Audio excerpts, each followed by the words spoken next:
Salut, c'est Nils Delhomme et aujourd'hui on se retrouve pour une nouvelle vidéo. Aujourd'hui je suis debout parce que sinon je pense que je n'aurais pas le tonus de t'expliquer ce que j'ai à t'expliquer aujourd'hui. C'est très simple, on va aller dans la base de l'analyse technique. Quand je parle de la base, c'est vraiment la base de la base. Je compte refaire une vidéo beaucoup plus complète, peut-être dans un mois ou deux. Là pour le moment on est dans le défi 21 jours, 21 vidéos, donc il n'y a pas vraiment de montage, il n'y a pas rien.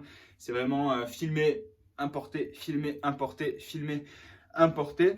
Donc c'est ça. Aujourd'hui, on va parler de l'analyse technique. J'aimerais commencer par un petit disclaimer. Faites attention aux vidéos YouTube que vous regardez parce que parfois ils donnent des conseils, même s'ils disent je ne suis pas conseiller financier, mais je montre comment je fais.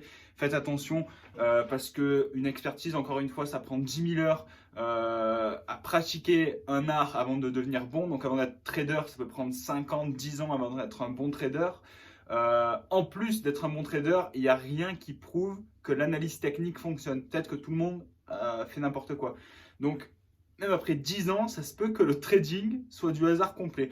On n'en sait rien. Mais tout ça pour dire, ne suivez pas des youtubeurs qui vous montrent qu'ils ont de l'argent parce que peut-être qu'ils ont mis de l'argent en 2018 au meilleur moment et ils ont gagné au loto.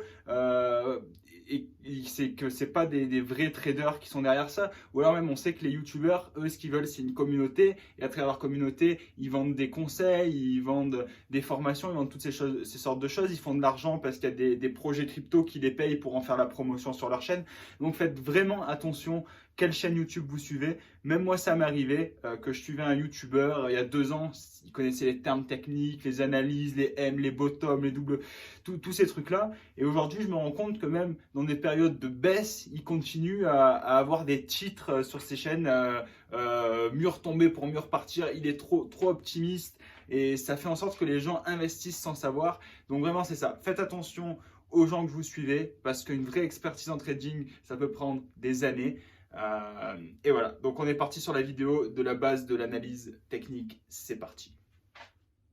Donc, comme je disais juste avant, il n'y a rien qui prouve que l'analyse technique fonctionne, que ce soit pour les traders de grand niveau ou pour les gens comme toi qui sont en train de l'apprendre en ce moment. Mais le trading n'est pas prouvé scientifiquement. L'analyse technique, c'est pas prouvé que ça fonctionne. C'est simplement que les gens qui l'utilisent disent que ça leur facilite à comprendre où ils en sont dans le marché et ça les aide donc à prendre des décisions d'investissement.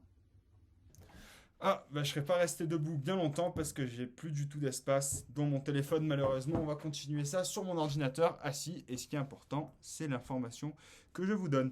Donc, on était là, on était sur les phases de marché, c'est ça. Donc, on parlait des 3 phases de marché. C'est très simple. Il y a donc les tendances haussières, quand le marché est en train de monter.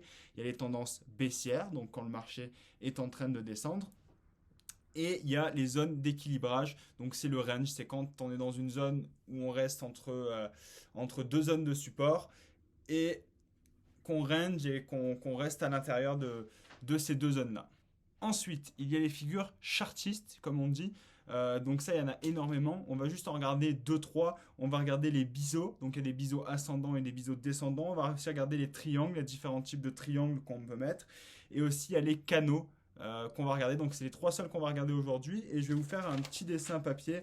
Ça m'évitera un peu de montage. Donc, commençons par le biseau descendant. Alors un biseau descendant, c'est qu'on établit donc une zone de support, donc ensuite un point bien précis, donc c'est bien parallèle. Et ensuite, on met une zone de résistance qui descend. Donc ça va faire en sorte que ça va compresser et rester à l'intérieur de ce biseau. Et une fois compressé, ça va partir soit à la hausse ou soit à la baisse.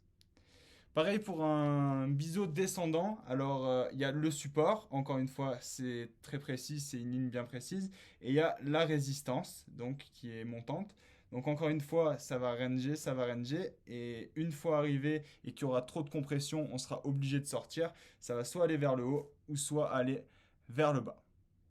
Pour les triangles, c'est le même délire. Donc il y a des triangles ascendants et des triangles descendants. Donc ça range, exactement comme en haut. Ça range. Si vous voulez comprendre un peu plus ces triangles, comment ça marche, ce sera dans la prochaine vidéo. Et la dernière figure chartiste qu'on va regarder aujourd'hui, c'est celle des canaux.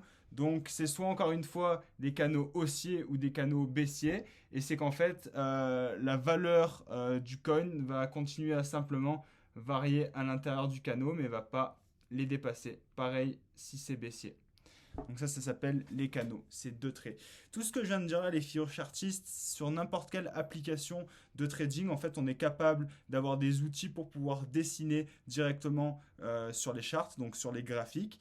Et en fait, ce sont donc ces dessins qui peuvent aider à comprendre où est-ce qu'on en est dans le marché. Et on va donc terminer la vidéo avec les indicateurs. C'est plusieurs fois que je fais cette prise parce que je me rends compte que c'est assez technique à expliquer et il faudrait que je mette mon écran dessus. Donc on va le faire vraiment très rapidement. Je vais nommer que 4 indicateurs, mais il y en a beaucoup plus que ça. En premier, il y a le RSI. Donc le RSI il nous propose de voir l'indice du momentum. Donc savoir s'il y a de la force acheteuse ou si c'est de la force vendeuse. Ensuite, il y a les volumes. Les volumes, ça nous permet de savoir la quantité de transactions qui sont faites chaque jour, chaque heure, chaque semaine, dépendant sur combien de temps on met la courbe. Donc les volumes, c'est ça, c'est la quantité de transactions. Le RSI, c'est indiquer le momentum, donc s'il y a de la force acheteuse ou de la force vendeuse. Ensuite, il y a la bande de Bollinger qui permet de vérifier la volatilité, donc savoir si les prix sont volatiles ou non. Ça, c'est aussi, il faudrait le voir directement sur une courbe. Et il y a la droite de Fibonacci qui permet de voir les retournements de marché. Donc là, je suis vraiment pas rentré dans le détail parce que je me suis rendu compte que c'était trop compliqué dans une vidéo que je voulais faire simple. Donc c'est ça, il y a énormément d'indicateurs supplémentaires qui permettent de comprendre où est-ce qu'on en est dans le marché. Donc voilà, j'espère que cette vidéo vous a fait réaliser que être trader, c'est vraiment un métier et qu'il y a beaucoup de points différents à connaître et à vérifier. J'espère que ça vous aura apporté un peu de connaissances supplémentaires. Je vous souhaite une très bonne fin de journée et je vous dis à la prochaine pour une nouvelle vidéo. Et un truc que je vous promets, c'est que je vais faire une vidéo très précise sur exactement le même sujet qu'on a traité aujourd'hui. Mais là, je montrerai mon ordinateur, je montrerai un peu tout ce que j'ai à montrer. Allez, je vous souhaite une bonne journée et je vous dis à la prochaine.